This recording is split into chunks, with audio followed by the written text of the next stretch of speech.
Ikhwani rahimakumullah. Jadi ada hamba-hamba Allah yang memang dapat balasannya di dunia ini wujudnya seperti itu.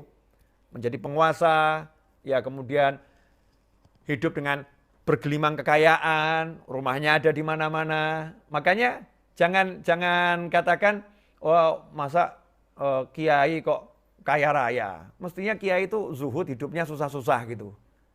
Masa ustadz kok kaya raya? Mestinya ustadz itu ya pakaiannya yang jelek, ya pakaiannya lusuh gitu ustadz. Zahid orangnya zuhud.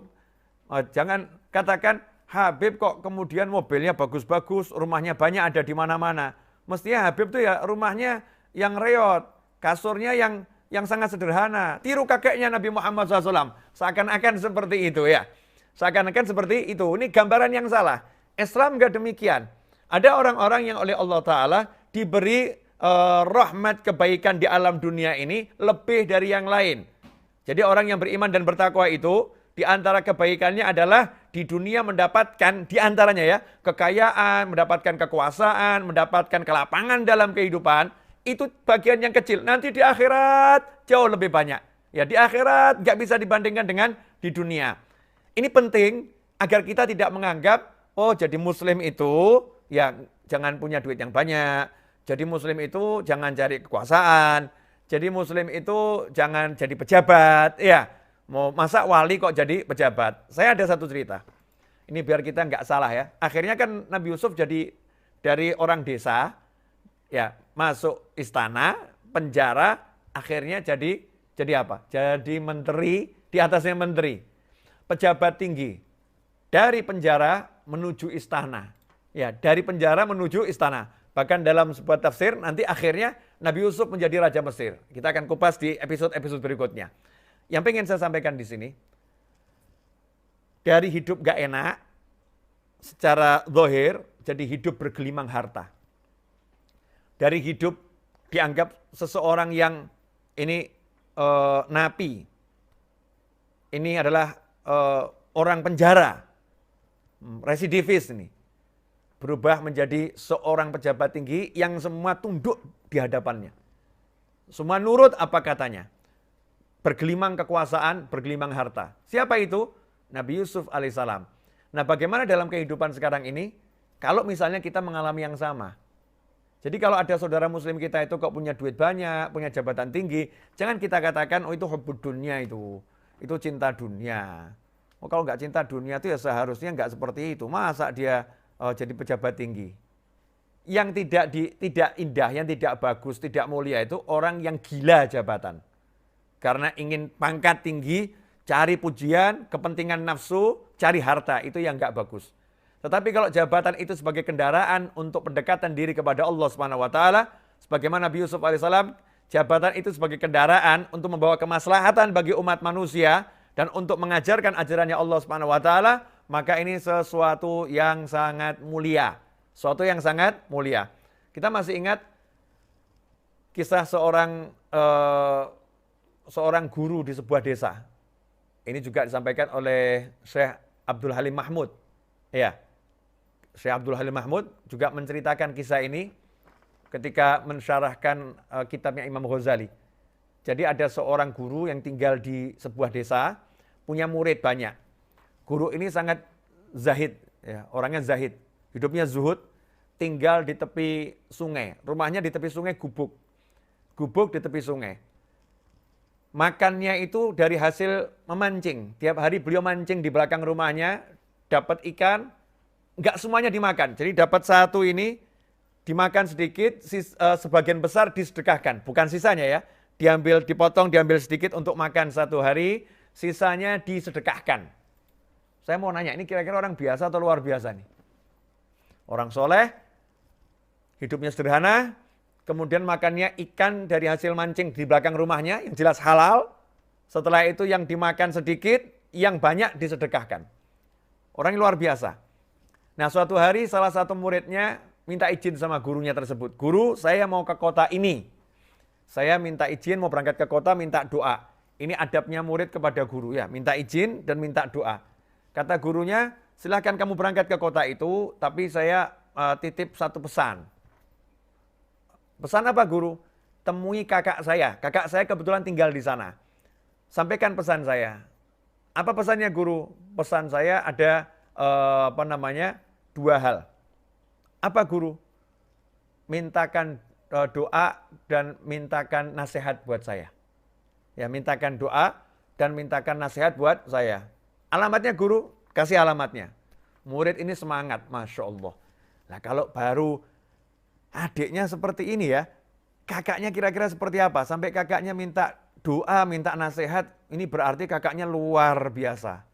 Maka si murid begitu sampai di kota tadi, dia nggak kemana-mana dulu, yang dia cari adalah kakak gurunya. Dia kunjungi alamatnya, kaget dia. Masa sih ini rumahnya kakak guru saya? Ternyata rumahnya istana. Rumahnya orang-orang yang kaya raya, termasuk di perumahan elit. Gede rumahnya, luar biasa. Dan di pintu masuk ada pos satpamnya. Ada pos satpamnya, ada penjaganya. Maka dia pun berjalan ke sana sambil nanya kepada satpam, betul ini rumahnya fulan? Maka dijawab, betul. Sambil dia melihat ke dalam halamannya, ya, dalam rumah. Ternyata di halaman yang sangat luas itu ada pekerja yang banyak yang lagi ngurusi kebun-kebunnya. Perkebunan kebun yang indah sekali, taman ya, taman yang indah. Itu ada pekerjanya masing-masing, bagian rumput, ada yang bagian bunga, lengkap semuanya. Maka dia nanya, ini betul rumahnya fulan? Betul. Di mana fulan sekarang? Fulan lagi pergi ke kantor wali kota. Lagi pergi kantor wali kota, bertemu wali kota. Maka saat itu muridnya mengatakan, ini kakaknya guru saya, ini berarti orang tidak benar ini. Cinta dunia, suka kumpul sama pejabat. Kalau dia ulama, seharusnya dia itu ya rumahnya seperti guru saya. Rumahnya yang reot, hidupnya sederhana, dan bukan mendatangi pejabat. Seharusnya dia didatangi oleh pejabat. Seperti guru saya gitu. Ini kalau kakaknya berarti ciri orang-orang cinta dunia ini. Tapi gimana ya, ini amanat guru saya harus saya sampaikan. Maka nanya sama yang jaga, lah kapan kembali? Ya sebentar lagi kembali, kalau mau silakan ditunggu. Akhirnya masuk dan ditunggu. Ruang tamunya, Masya Allah, kursinya mewah. Ya kursinya mewah, duduk di situ sambil di hati tetap grundel nih semurid nih ya. Hatinya sebel, hatinya jengkel. Masa ini kakaknya guru saya ini ya, seperti ini cinta dunia ini. Wah, gak pantas saya sampaikan pesan guru saya ini. Udah yang penting saya temui aja lah. Paling saya mau ngomong guru saya titip salam, udah selesai. Saya nggak mau mintakan doa, nggak mau mintakan nasihat. Nggak lama kakaknya gurunya datang. Ternyata pakai pakaian yang mewah. Ya pakaiannya mewah. Saat itulah setelah mengucapkan salam dan ketemu, maka nanyalah si kakaknya guru ini. Dari mana? Saya dari desa A. Ada salam dari guru saya, adikmu. Ya, adikmu. Oh ya, waalaikumsalam. Tapi mau nyampaikan pesan gurunya ini nggak enak. Tapi kalau nggak disampaikan salah ini, bingung murid ini amanat. Akhirnya dia sampaikan, maaf Pak, manggilnya bukan lagi guru atau syekh gitu, bukan ya. Maaf Pak, guru saya itu pesen dua hal, suruh nyampaikan. Apa itu? Yang pertama minta nasihat, yang kedua minta doa. Oh ya, sampaikan ke adik saya ya, sampaikan ke adik saya itu. Sampai kapan mau mencintai dunia dia? Mau sampai kapan dia cintai dunia? Ya, sampaikan ke adik saya. Saya doakan dia bisa hatinya qanaah itu. Saya doakan bisa qanaah hatinya. Muridnya pun marah di hati ini. Orang kaya kurang ajar ini, kurang ajar bener dia. Dia yang cinta dunia, dia yang mewah-mewah, pelayan banyak, pakaian seperti ini, rumah yang megah seperti ini, hidupnya ketemu dengan wali kota, rumahnya ada satpamnya. Guru saya ini reot, makannya dari ikan hasil mancing, dimakan sedikit, sebagian disedekahkan. Kok katanya cinta dunia, hatinya nggak qanaah. Nggak beres nih kakaknya. Tapi ini kakak guru saya, harus saya hormati nih. Ini di hati grundel. Oh terima kasih nanti saya sampaikan. Pulang dia. Setelah urusannya selesai, pulang ke desanya. Sampai di desanya, sowan ke rumah gurunya. Untuk nyampaikan sudah sampai desa, kembali selamat, urusannya beres. Tidak nyinggung urusan kakaknya gurunya. Karena dia tidak mau nyampaikan sama gurunya kalau nasihatnya seperti itu. Karena dia lihat sendiri, gurunya hidupnya penuh dengan kesederhanaan. Maka saat itulah sang guru nanya, udah ketemu kakak saya? Udah. Apa nasihat dan doanya? Maka muridnya diem. Udah guru nggak ada apa-apa kok. Udah guru sudah lebih dari itu. Lu sampaikan, saya butuh nasihat kakak saya dan saya butuh doanya apa itu? Akhirnya dipaksa sama gurunya untuk ngaku. Apa nasihatnya? Maka si murid menjawab, ya kata kakaknya guru, maaf guru ya, tapi tidak benar nih ucapannya kakaknya ini. Apa ucapannya? Sampai kapan guru mau mencintai dunia? Sampai kapan guru mencintai dunia? Langsung gurunya nangis. Nangis sampai terisak-isak. Saat itulah sang murid bingung, ini gimana sih ini guru saya ini kok nangis sampai seperti ini? Saya belum pernah lihat guru saya seperti ini. Sampai muridnya ngomong, guru sudah guru nggak seperti itu. Guru orang baik, ya taraham alaih. Guru orang baik, guru ini Masya Allah. Nggak seperti yang diomongin kakak guru. Guru nggak cinta sama dunia, guru udah baik. Terus tanya lagi, doanya apa? Mudah-mudahan guru hatinya dikasih qanaah. Nangis lagi, ya nangis lagi. Maka begitu tangisannya udah reda dan itu cukup lama, muridnya nanya, guru kenapa guru seperti ini? Padahal guru hidupnya seperti ini, hidup di rumah yang sangat-sangat sederhana, hasil mancing untuk makan sehari-hari dan itu masih disedekahkan. Kenapa guru menangis? Ucapannya kakaknya guru ini kan nggak benar. Maka gurunya menjawab, kamu ketemu kakak saya? Iya. Rumahnya istana? Iya. Pakaiannya mewah? Iya. Jangan salah pikir. Semua yang dia kenakan, semua yang dia miliki tidak pernah ada dalam hati kakak saya. Kalau detik itu juga semuanya hilang, sedikit pun dia tidak terluka. Kakak saya ngingetin saya, sampai kapan kamu akan cintai dunia? Karena sungguh sampai hari ini, saya sebagai gurumu ini masih berpikir, besok dapat ikan nggak saya? Kalau nggak dapat ikan, saya makan apa? Itu yang ditakutkan kakak saya. Maka kakak saya mengatakan, semoga engkau bisa qanaah dengan apa yang diberikan Allah Subhanahu wa Ta'ala. Ikhwani rahimakumullah. Jadi, hidup dalam keadaan serba kurang itu nggak jamin hatinya nggak cinta dunia.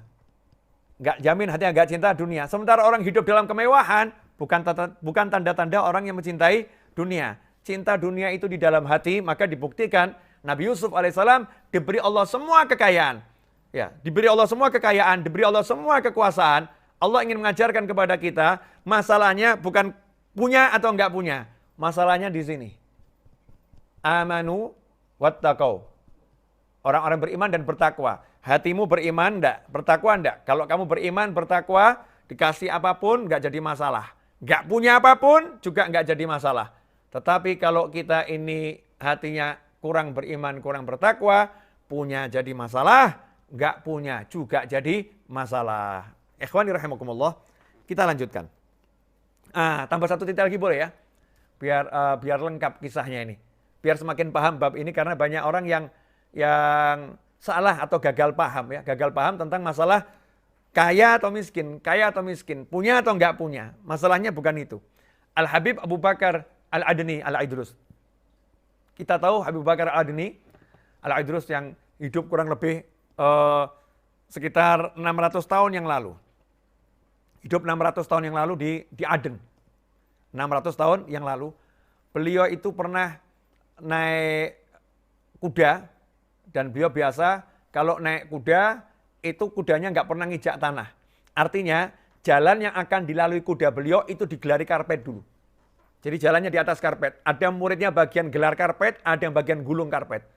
Dan pakai bajunya itu yang mewah-mewah. Jubahnya mewah-mewah. Suatu hari di tengah jalan dihadang sama seorang Yahudi. Yahudi tadi nanya, kamu cucu Nabi Muhammad SAW. Kamu ini Habib, keturunan Nabi Muhammad SAW.